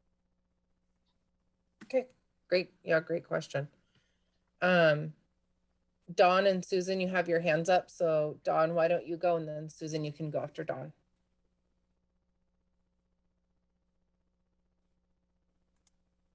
Dawn, you're muted. There we go. I think the Special Transportation Fund should be disbanded. That committee was just recently voted by PTAC to be disbanded and joined into the STIP. So there really is no function on that committee anymore. So I feel there's no point to having it on the agenda. And even it says they're supposed to meet twice a year, but as I understand that, it's being subsumed into STIP. So there's no point to that committee. And then we have the other Accessible Transportation Committee that does essentially the same thing. Thanks for that feedback, Dawn. I did not know that. Camille, did you take a note of that? So that process has been ongoing for a while. They have been looking at merging those funds, and I have not received verification that that has been completed just yet. So I will confer with staff, and as soon as that is completely official, those two committees that will be merged, and I know that is something that staff is working on.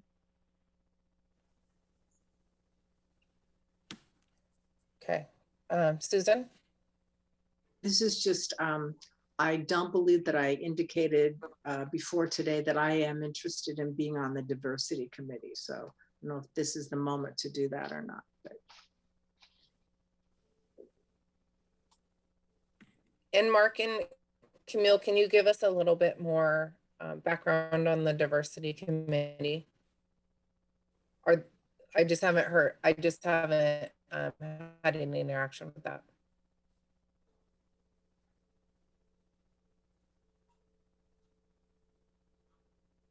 Yeah, sorry. So our Diversity Council is a internal committee. It's not listed here, right? I don't see it.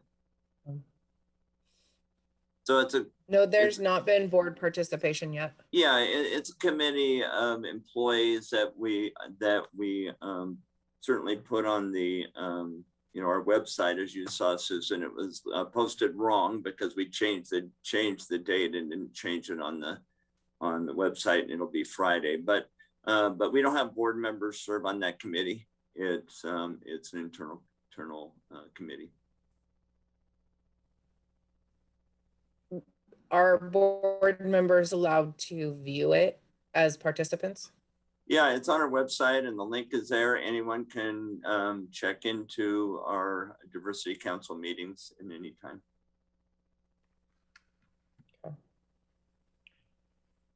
Okay, any other feedback from board members about committees?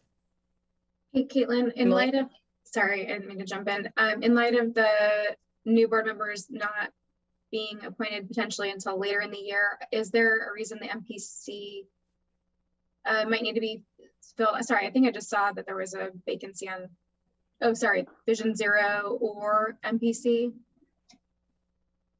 Or do we have sufficient coverage because it's just an alternate that's missing? Does that make sense?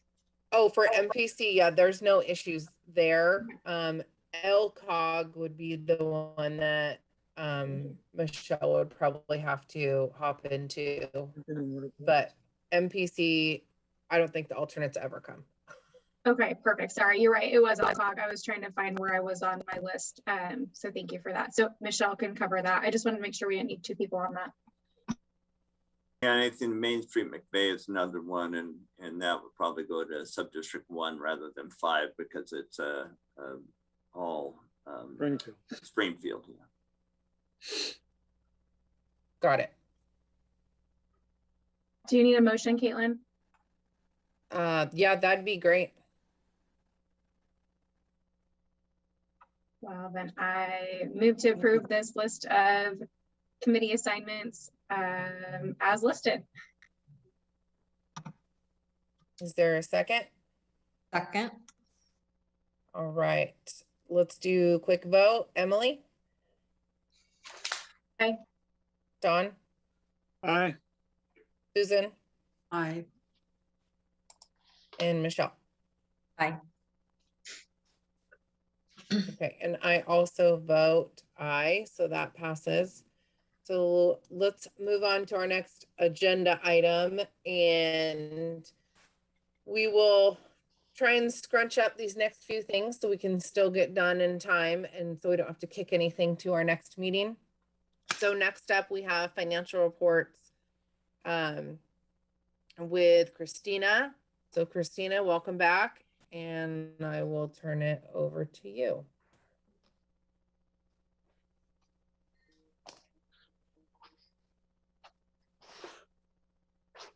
Hi, this is Christina Shu. I don't want to take up a lot of your time because I know you are behind on your agenda, but you'll notice that our current financial reports have been put on hold.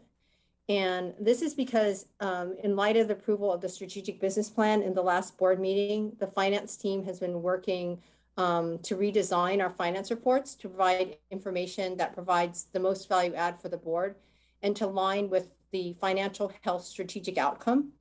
So the team has been working on this new reporting by doing research of other public agencies and their approaches.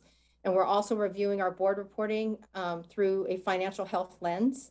So at the October board meeting, I'm going to be presenting the results of the finance team's work to meet the strategic business plan financial health objective, including the reporting that will replace the current financial reports. So I just wanted to kind of give you an update as to why those reports are currently on hold. Thank you. Any questions for Christina about the hold of the reports? Hey, Christina, nice job on keeping it short. Thank you. Okay.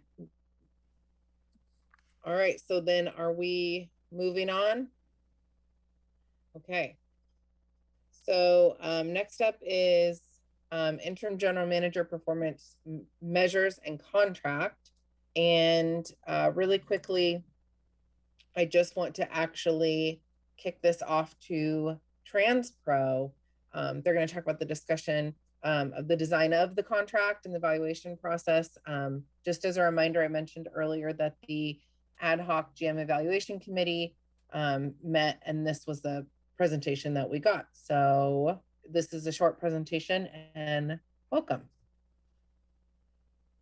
Good afternoon, Madam Chair. Thank you very much. I'm Aaron Bingaman, one of TransPro's principals. I am not Mark Ash, but the good news for you is I tend to speak faster than Mark. So I do have a few slides for you. They might be in your packet. I will share my screen now, and hopefully that's coming through for everybody. So yes, introducing and setting the stage here for your GM compensation framework. Thinking a little bit about how compensation is tied to the general manager's evaluation. We'll talk briefly about that, how we think about compensation and the framework of the philosophy for compensation that the board is discussing going forward, and then putting that in the context of your interim general manager's compensation structure with some specific recommendations and definitions on that.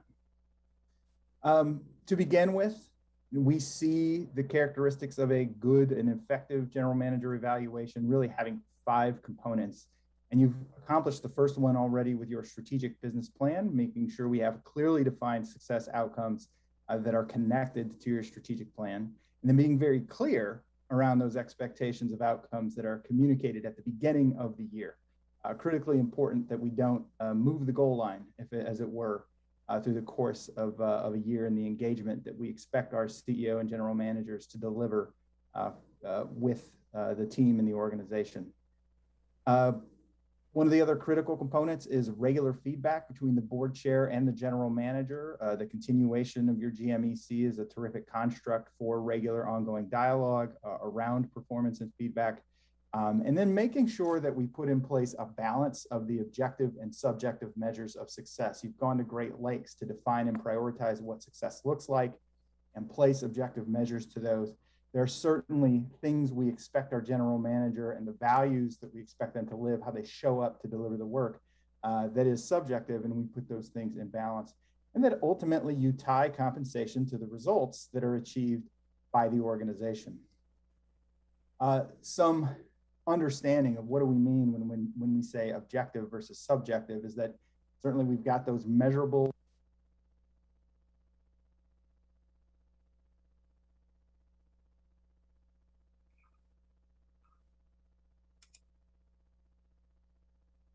No voice.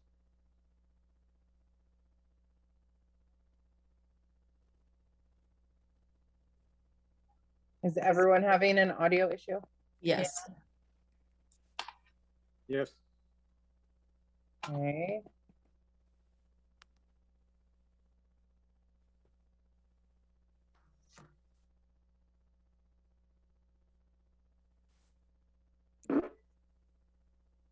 Still no voice. Oh, I still can't hear you. Secretly, this makes me feel better about all my internet issues earlier, selfishly. Well, we can see him. He's working furiously to get his phone going. Yes, he is going to call in. Brilliant. We've all learned to troubleshoot during this pandemic, right? Or pivot, right? Yeah. Or hide. No voice.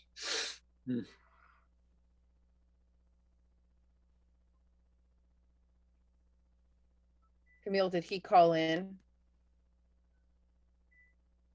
There was a number that popped up for a second and then it disappeared.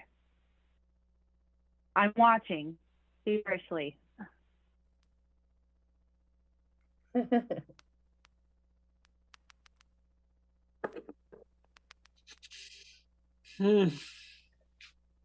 Really good suspense, right? Dun, dun, dun.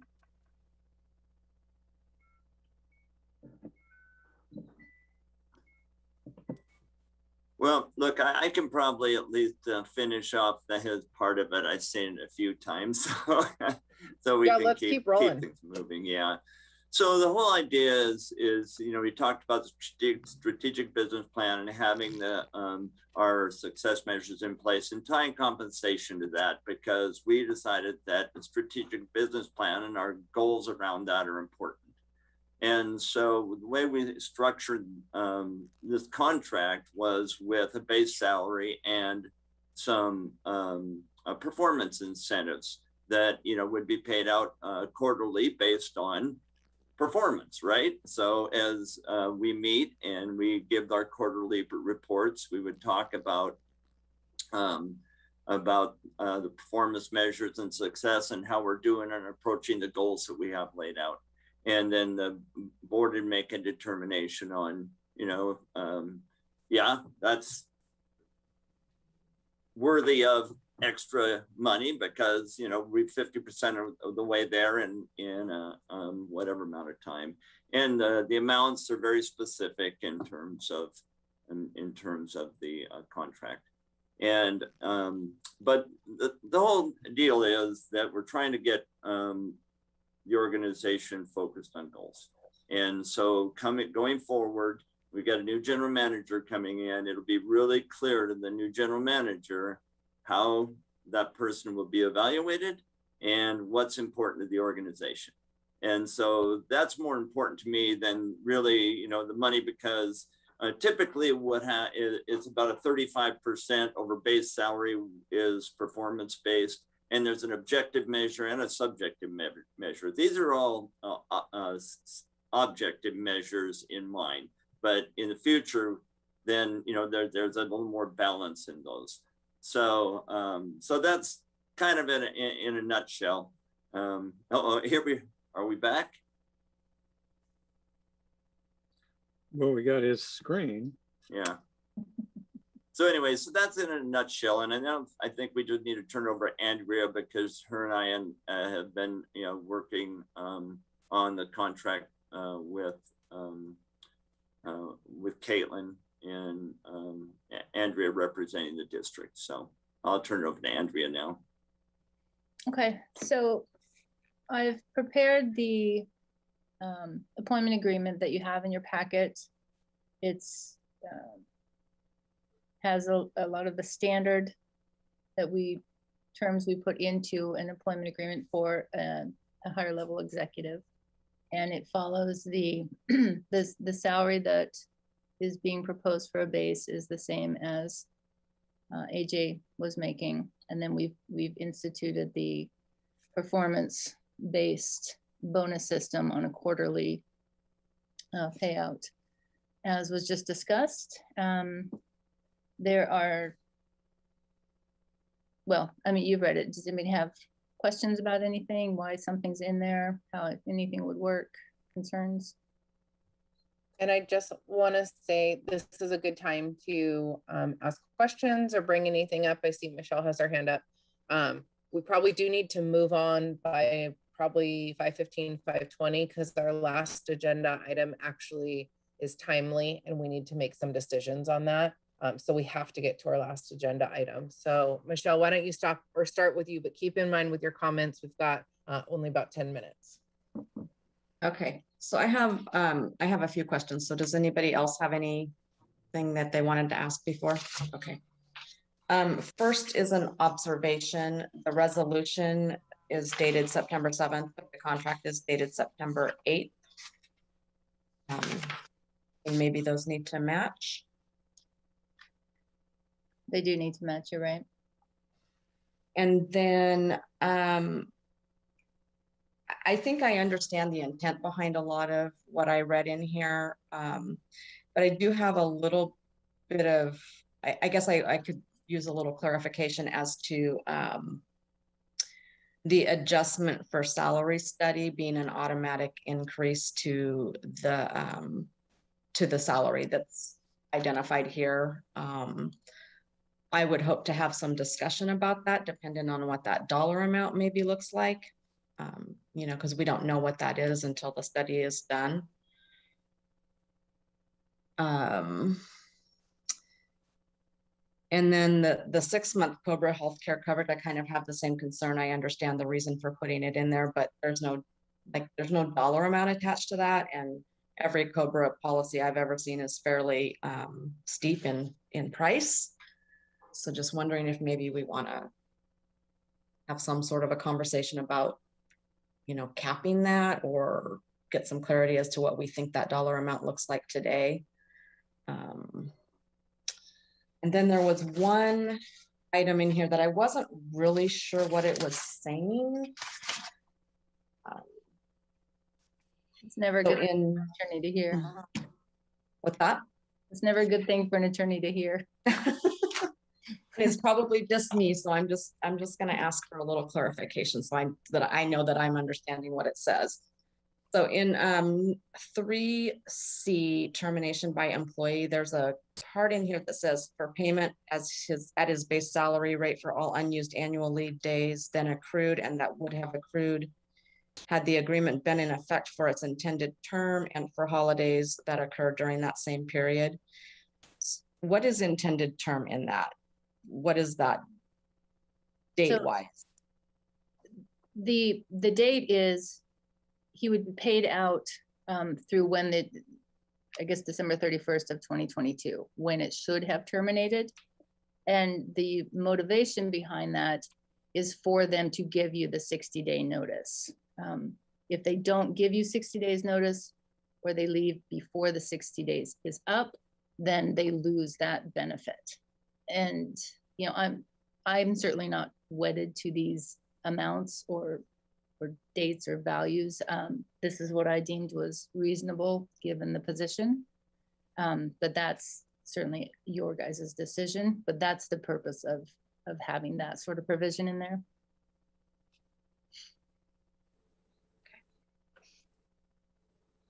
Okay, so I just kind of am a little concerned about not having any clarification around what those dollar amounts might potentially look like.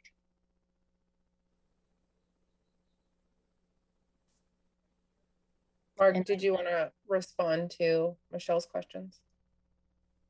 So it's a question on COBRA for medical. Well, COBRA for medical, just, I mean, those can be some pretty steep premiums. So just kind of what does that look like today, do you think? Well, yeah, so the reality of that for me is I would not need COBRA, so we can remove that since I'm old enough to where I have other sources of healthcare. Thank you, appreciate that. And then just the salary base study, you know, we don't know what that looks like until it's done. So I could also lose on that. So okay. Well, look how agreeable you are. I wouldn't think I would, but you know, it's just to be fair. We need to pay market, whatever the market is for these positions. I don't think you're worth it. I just want to make sure you know what we're getting into. I think you two might have crossed each other in that. I think Mark was saying he could lose in that analysis. His salary could go down. I think you may have understood him to say he would lose that provision. I think you're right on that. So can we add something in there that says we can have a conversation about, I mean, I agree that we should pay you market value. I'm not disputing that at all. I just am concerned that we have no idea what that number looks like.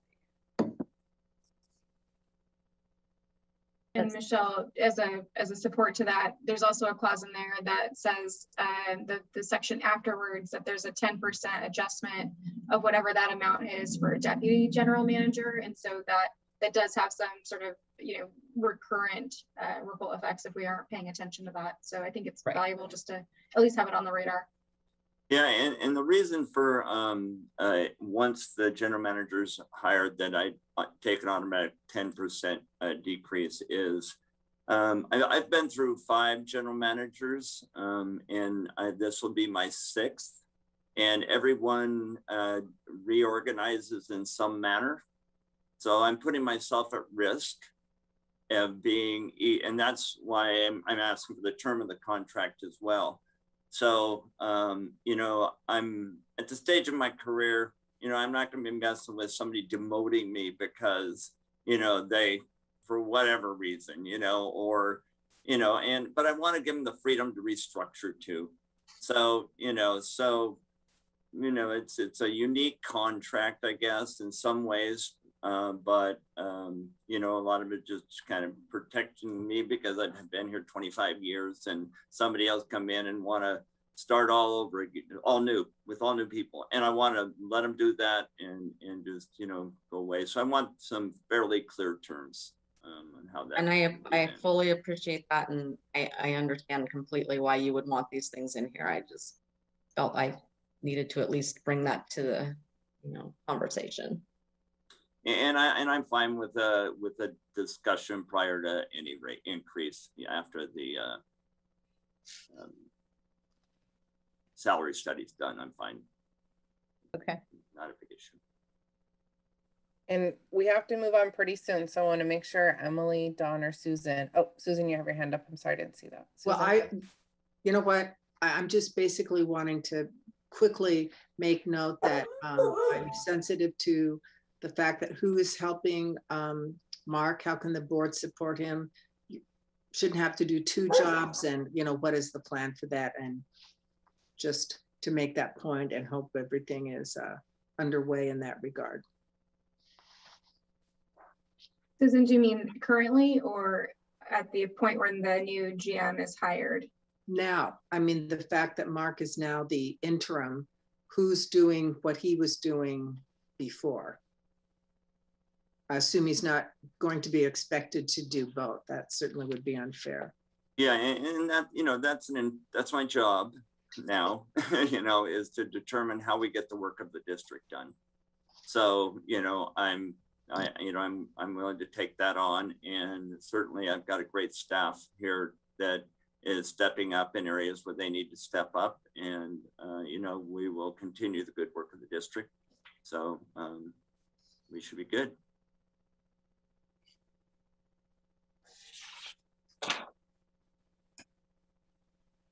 Dawn, thoughts? I think this is good. Give Mark what he wants. Let's go for the next year and hope for early or an easy transition to the next general manager, and encourage Mark to do the good job he's already been doing. Okay, Emily. Well, I really agree with Dawn. My only caveat is that I am a little bit concerned that we find someone sooner.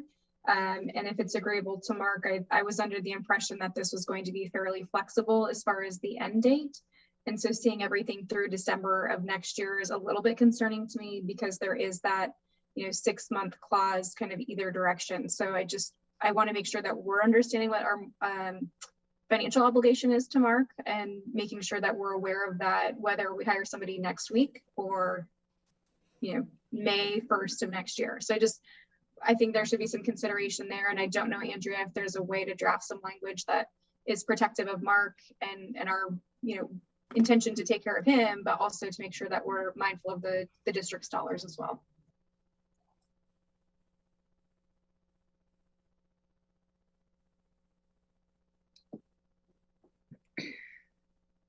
So Andrew, I'm not sure I understood the whole concern there. So Yeah, I guess that would depend on if the anticipation would be when a new general manager is on, that Mark is moving to a different position until the end of December, or if he's planning to leave. Right. I guess that was my request for more clarity, is that it's really, you know, sort of saying that if there's a change that occurs, there's a 6-month payout essentially that would still be an obligation to the district. And so, and it says, you know, with or without cause, or in notice by Mark himself. So I just want to make sure that we're all okay with that, because it may mean that we're paying 2 salaries for a 6-month period. And that's okay. Yeah. I just want to make sure that we understand that and agree to that. no, if I decide to leave, there's no 6-month payout.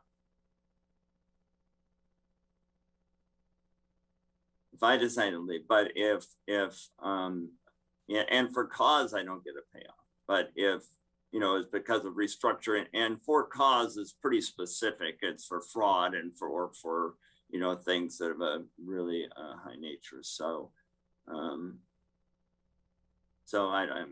Yeah.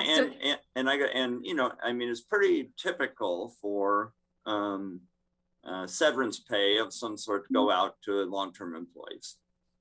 So, I mean, I'm not saying that it's not worth it to have it in there. I just want to make sure that everybody sees that in section 3, A, B, and C, that there are some potential obligations. That's my only desire, is for transparency, and I make sure we're in agreement on that.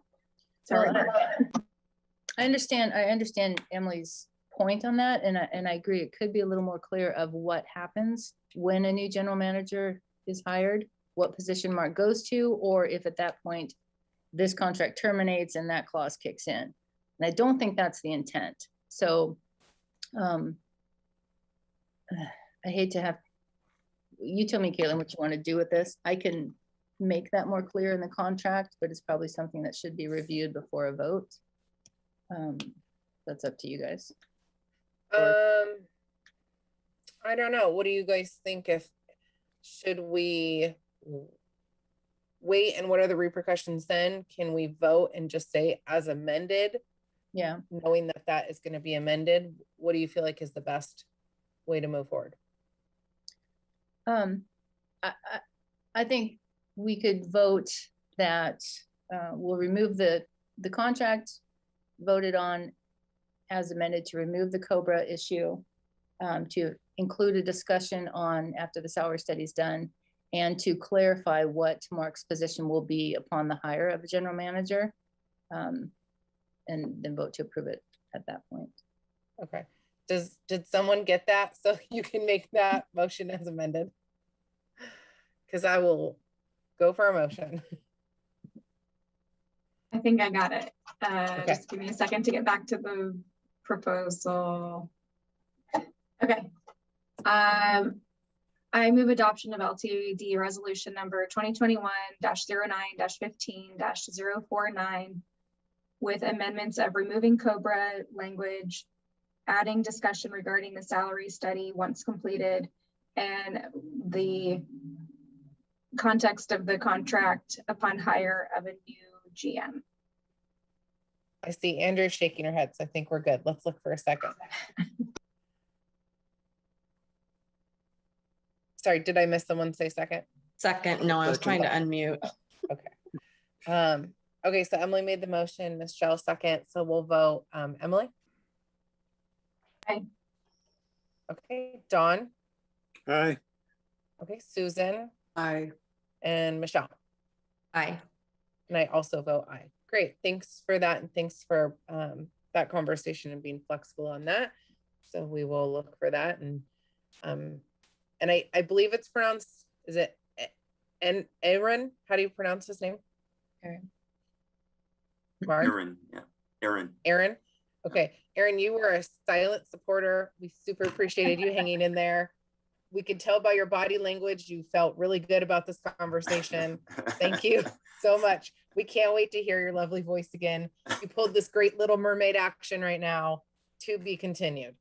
So let's move on. We got 8 minutes, but we have a really important topic that we need to talk about right now. So I'm going to turn it over to Mark. Mark, let's make sure we can wrap this up as soon as we can. Yeah, I think we can go through this fairly quickly. There's just a few things that, and it's really just direction from the board, so I know how to direct staff. So we have had discussions about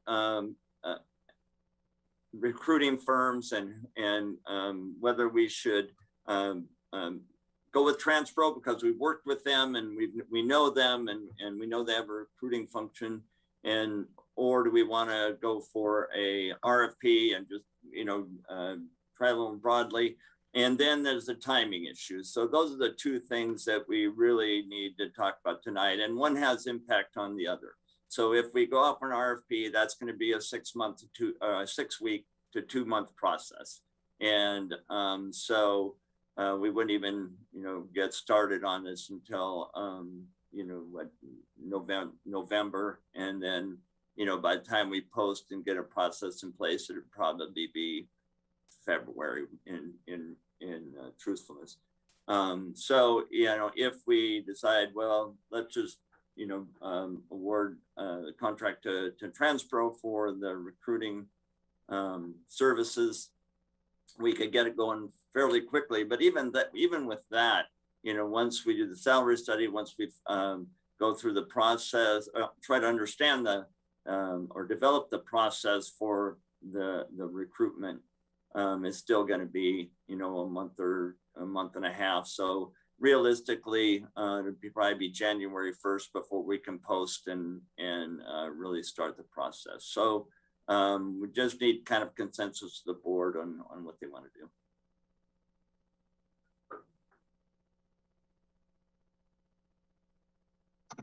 From the contract committee standpoint, my brain just goes to, we remind us how this avoids sole source issues, anything that we need to be concerned about. It's a personal services contract, and the rules are different for that than other contracts. Why don't we just do maybe a round robin and everyone can give kind of their feedback. Luckily, we've talked about this before. And, you know, I think some of us had warm feelings about the relationship that's been established with Transport Pro since they've done the strategic business plan for us. And I would say, I'll kick this off and say I would feel comfortable with TransPro, but let's hear from everyone. So let's start with Michelle. I am supportive of TransPro providing us with this service. Okay, Susan, what are your thoughts? I concur. Okay. Dawn, what about you? I'm still inclined toward an RFP. I mean, TransPro is an organization, but the people actually doing the job are not going to be the same ones we worked with. So, you know, I'm not wedded to it, but I would prefer an RFP. Mark, can you clarify that? Wouldn't it be Mark Esch who would continue to oversee the GM search, or would it be different partners within the organization? He would oversee it, but he's got recruiting specialists actually that work for his firm. So they would be the primaries, and you know, he's principal of the company. So okay. Emily, what are your thoughts? This is one that I struggle with. I agree with Don about the value of an RFP, but I also have a sense of efficiency and timeliness, and I want to get this thing going as well. So I'm struggling with this a little bit more. Yeah, I also want to know kind of what the community involvement level will look like. I think there's some just more details that would be helpful. So I'm kind of neutral as of right now. So Mark, if you're looking for a board consensus, you have 3 board members who are feeling comfortable moving forward with TransPro, 1 board member feeling they'd prefer RFP, and 1 board member who would be happy kind of going either way. How do you want to proceed? well, it's not exactly a consensus. Well, yeah, I see it more as a 3-2 vote. Well, welcome to our board.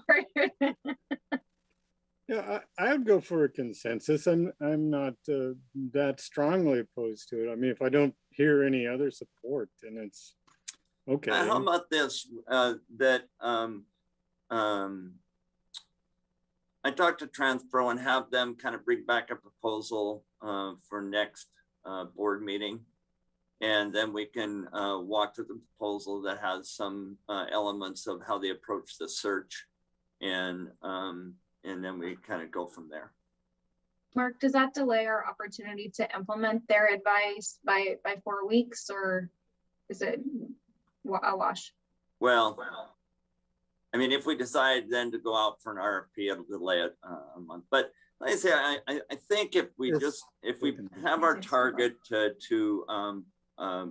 put the post out by January 1st or sometime in January, I think we can still do it regardless.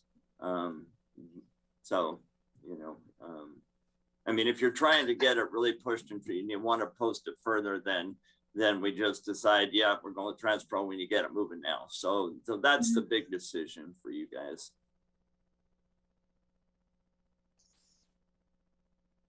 Thoughts on Mark's idea to have a proposal next board meeting?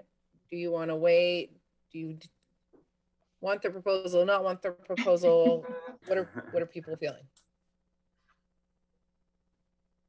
I think this is a, sorry. I mean, I think this is an incredibly important decision, and if it means 30 days or something, one way or the other, it's not so critical. And especially if we're going to have 2 new board members coming, it gives them more of an opportunity to be involved from the very beginning. So I think a proposal, I think Mark, your suggestion of an updated proposal from Transpro makes a lot of sense. Okay. Other thoughts around that? And that's what we'll head, and we'll kind of have some bones around an approach to the selection process, and we'll go from there. Emily, you want to wait or not wait? Oh, I just feel like the benefit of using Transpro is the timeliness piece of it. And so if we're going to wait for another 4 weeks, it's like, then why not go out for RFP tomorrow and get other people's proposals at the same time? So I sort of feel like we either use Transpro and get it going, or we don't. Well, we wouldn't have an RFP ready tomorrow, because that's a 4-week process in itself. So,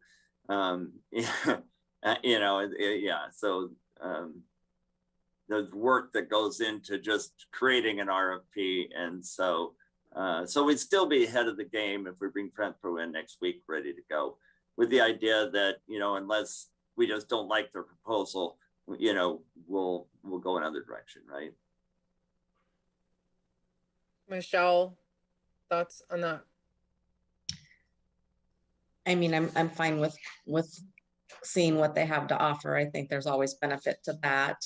I'm pretty confident that it'll be a good proposal. I don't have any doubt on that, but there's always a, benefit to it. So I would be fine with that. Okay. Do we have to wait? I guess this question's for Camille and Mark. Do we have to wait till a regular board meeting to see the proposal? Can it be done in a work session, so that if they feel comfortable coming back to us in 2 weeks, we can look in 2 weeks? You're on mute, Mark. We've got an October 5th or 6th, I guess, budget committee meeting. And so, we could take some time on one end or the other of that. Just meet and maybe do that. So what's that? I was going to say, yeah, that's a good idea if we just met right before that. And it probably wouldn't take, we could just keep it to a half an hour and do that, and then we can move on.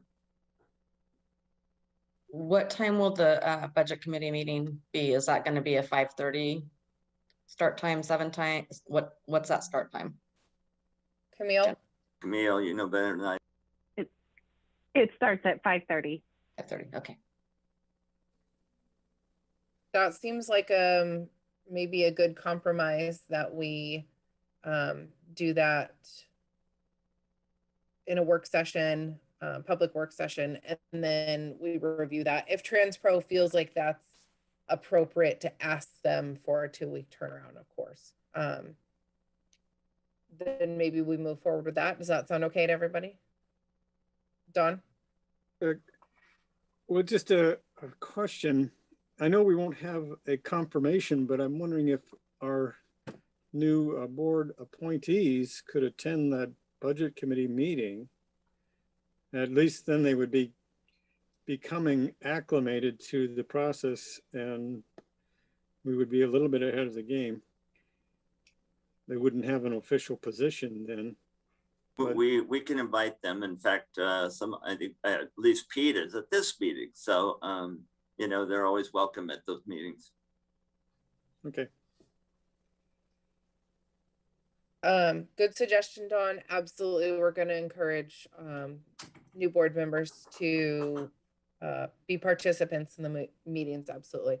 So Mark, let's just move forward with that plan to contact Transpro, see if they're willing to shoot back that proposal and do, let's call it brief, presentation to us. And then we'll leave time for our board discussion in a Okay. work session prior to the budget committee meeting. I will reach out to them tomorrow. Okay, that sounds good. I'm gonna go ahead and adjourn our meeting for today. Thanks for being here, everyone.